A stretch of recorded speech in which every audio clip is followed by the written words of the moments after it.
Pinalaya na ng pulisya ang driver ng kotseng tinamaan ng lalaking nasawi sa EDSA matapos mahulog mula sa estasyon ng LRT-1.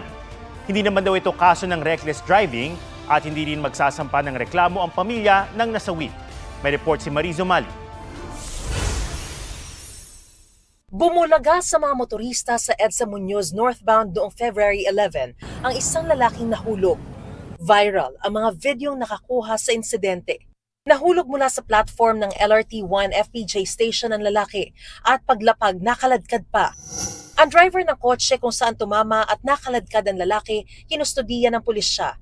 Pero pinalaya na rin matapos suriin ng pulisya ang CCTV footage na ibinigay ng LRT-1. Nakita natin na wala namang mali na nagawa doon, walang reckless. So inexplain din natin sa magulang, ito po yung nangyari.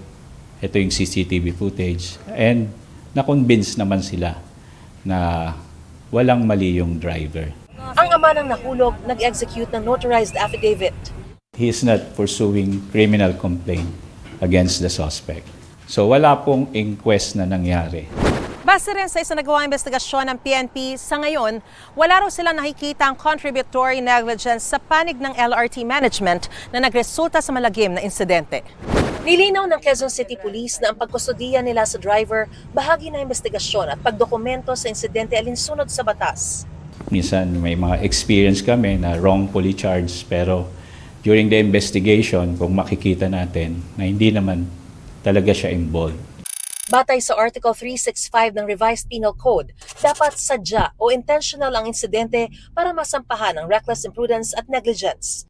May ilang panukalang batas ngayon na nilalayong agad palayain ang sinumang driver na makakapagpakita agad ng patunay na wala silang sala tulad ng dashcam, CCTV o ibang video. Hindi pa malinaw sa panukala kung gaano katagal ang dapat makulong ang sangkot na driver. Mariz Umali nagbabalita para sa GMA Integrated News.